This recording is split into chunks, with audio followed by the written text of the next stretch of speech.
ಏನಂದ್ರೆ ಇವತ್ತು ಸರ್ಕಾರ ಮುಖ್ಯಮಂತ್ರಿಗಳು ಯಾರೇ ಆದ್ರೂ ಕೂಡ ಆ ಮಾತುಕತೆ ಬಂದಾಗೆಲ್ಲ ಅವರು ಒಂದು ಆರ್ಥಿಕ ಪರಿಸ್ಥಿತಿ ವಿಷಯವನ್ನ ಮುಂದಿಡ್ತಾರೆ. ಸಾರಿಗೆ ಸಂಸ್ಥೆಗಳಲ್ಲಿ ಆರ್ಥಿಕ ನಷ್ಟ ಇದೆ, ಸರ್ಕಾರದಲ್ಲಿ ನಷ್ಟ ಇದೆ ಅನ್ನೋ ಮಾತುಗಳನ್ನ ಇವತ್ತು ನಮ್ಮ ಮುಂದೆ ಇಟ್ಟ ಸರ್ಕಾರದಲ್ಲಿ ಆಗತಕ್ಕಂಥ ಆರ್ಥಿಕ ದುಸ್ಥಿತಿಗೆ ನಮಗೆ ಸಂಬಂಧ ಇಲ್ಲ. ಅದು ಅದರ ಜವಾಬ್ದಾರಿ ಸರ್ಕಾರದ್ದು. ಸರ್ಕಾರವನ್ನ ನಡೆಸೋ ಜವಾಬ್ದಾರಿ ಸರ್ಕಾರಕ್ಕೆ ಇರುತ್ತೆ ಹೊರತು ರಾಜ್ಯವನ್ನ ನಡೆಸೋ ಜವಾಬ್ದಾರಿ ಸರ್ಕಾರಕ್ಕೆ ಇರುತ್ತೆ. ಅಲ್ಲಿ ಆದಂತಹ ನಷ್ಟಗಳಿಗೆ ಸಾರಿಗೆ ಸಂಸ್ಥೆಯಲ್ಲಿ ಸಾರಿಗೆ ನೌಕರರಿಗೆ ಜವಾಬ್ದಾರಲ್ಲ. That number 1. ನಂಬರ್ 2 ಏನಂದ್ರೆ ಇದು ಸಾರಿಗೆ ಸಂಸ್ಥೆಗೂ ಕೂಡ ನಷ್ಟವನ್ನು ಅನುಭವಿಸ್ತಾ ಇರೋದು ಮಾತನ್ನ ಹೇಳ್ತಾರೆ. ನಾನು 2 ವಿಷಯವನ್ನ ಹೇಳ್ತೇನೆ. ಇವತ್ತು ನಮ್ಮ ಇದನ್ನ 4 ಯೋಜನೆ ತಂದಿದ್ದಾರೆ. ಅದು ಶಕ್ತಿ ಯೋಜನೆ ಕೂಡ ಇದೆ. ಶಕ್ತಿ ಯೋಜನೆ ಪರವಾಗಿ ಇವತ್ತು ಸಾಕು ನಮ್ಮ ಸಾರಿಗೆ ಸಂಸ್ಥೆಯ ಆದಾಯ ಇವತ್ತು ದುಪ್ಪಟ್ಟಾಗಿದೆ.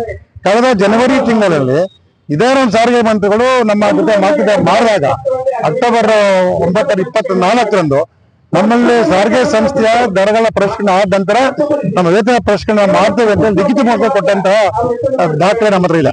ಆದ್ರೂ ಕೂಡ ಅಕ್ಟೋಬರ್ 24 ಮೇಲೆ 25 ಆಗುತ್ತೆ, 3 ತಿಂಗಳು ಕಳೆದಾಗ್ಬಿಟ್ಟಿದೆ.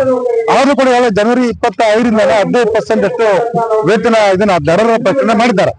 ಇವತ್ತು ಸಾರಿಗೆ ಸಂಸ್ಥೆ ಆದ 2 ಯೋಜನೆಗಳಿಂದ ದರ ಪರಿಷ್ಕರಣೆ ಮತ್ತು ಶಕ್ತಿ ಯೋಜನೆ ಫಲವಾಗಿ ಇವತ್ತು ಸಾರಿಗೆ ಸಂಸ್ಥೆ ಆದಾಯ ಇವತ್ತು 2ರಿಂದ 3 ಪಟ್ಟು ಹೆಚ್ಚಾಗಿದೆ.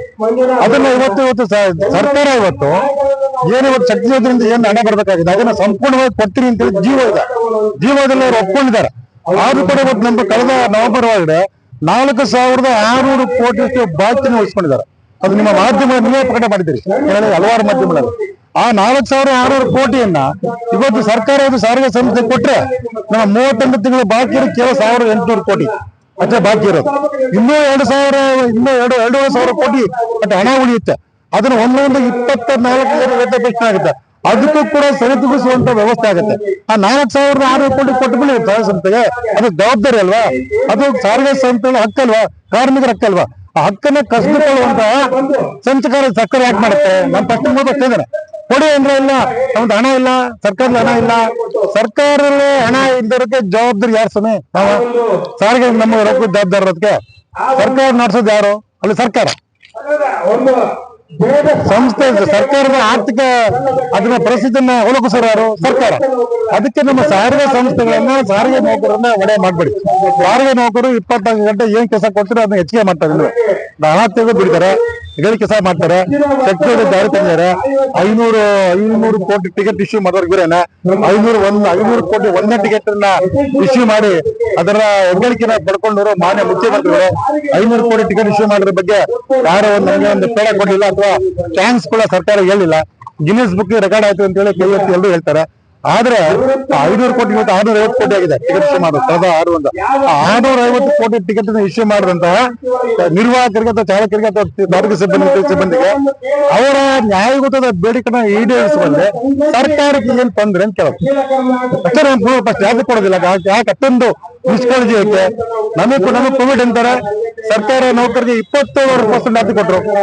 ಅವ್ರನ್ನ ಕೋವಿಡ್ ಇಲ್ವಾ? ಸರ್ಕಾರ ಕೋವಿಡ್ ಇಡೀ ಪ್ರಪಂಚಕ್ಕಿದ್ದಂತ ಕೋವಿಡ್ ನ ಮಾರಿ ತೊಂದರೆ ಇದೆ. ಆದ್ರೆ ಸರ್ಕಾರಕ್ಕಿತ್ತು, ಇಡೀ ಪ್ರಪಂಚಕ್ಕಿತ್ತದು. ಆದ್ರೂ ಕೂಡ ಅವರ ನೌಕರಿಗೆ 27%, 22% ಕೊಟ್ಟು ನಮಗೆ ಕೊಡ್ಬೇಕಾದ್ರೆ 15% ಕೊಟ್ರು. ಮತ್ತೆ ಇವಾಗ ಕೊಡಿ ಕೋವಿಡ್ ಹಾಕ್ಬೋದು ನಾವು ಇದನ್ನ ಬಾಕಿ ಕೊಡಕ್ಕಾಗಲ್ಲ.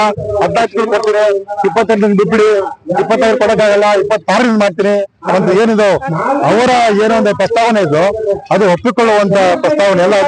ಅದು ನಿಜವಾಗ ಪ್ರಜಾಪ್ರಭುತ್ವ ವಿರೋಧ ಆದಂತ ಒಂದು ಪ್ರಸ್ತಾವನೆ ಅದು. ಇವತ್ತು ಸಾರಿಗೆ ಸಂಸ್ಥೆಯಲ್ಲಿ ಅದರದೇ ಆದಂತ ಸಂಸ್ಕೃತಿ ಇದೆ. ಸಂವಿಧಾನ ಬದ್ಧವಾದ ಹಕ್ಕುಗಳು ಕಾರ್ಮಿಕರಿಗಿದೆ. ಆ ಸಂವಿಧಾನ ಬದ್ಧವಾದಂತ ಹಕ್ಕುಗಳನ್ನ ಕಿತ್ಕೊಳ್ಳಿಕ್ಕೆ ಕಾರ್ಮಿಕ ಸ್ವತಃ ಮಟ್ಟಿಗೆ ಅವಕಾಶ ಕೊಡೋದಿಲ್ಲ. ಏನು 70 ವರ್ಷಗಳಿಂದ ಏನ್ ನಡ್ಕೊಂಡು ಬರ್ತಾ ಇದೆ ಸಂವಿಧಾನ ಬದ್ಧ 4 ವರ್ಷಗಳ ಒಪ್ಪಂದ. ಆಮೇಲೆ ಅದು 80 ಏನ್ ಆಗ್ಬೇಕಾಗಿದೆ. ಆ 4 ವರ್ಷ ಒಪ್ಪಂದಕ್ಕೆ ನಾವು ಕೂಡ ಅದಕ್ಕೆ ಯಾವುದೇ ಕಾರಣಕ್ಕೂ ಒಪ್ಪಲಿಕ್ಕೆ ನಾವು ತಯಾರಿಲ್ಲ. ಅದನ್ನ ಸ್ಪಷ್ಟವಾಗಿ ಮತ್ತೆ ನಾನು ಸರ್ಕಾರಕ್ಕೂ ಹೇಳ್ತೇನೆ, ಆನಂದಕ್ಕೂ ಕೇಳ್ತೇನೆ.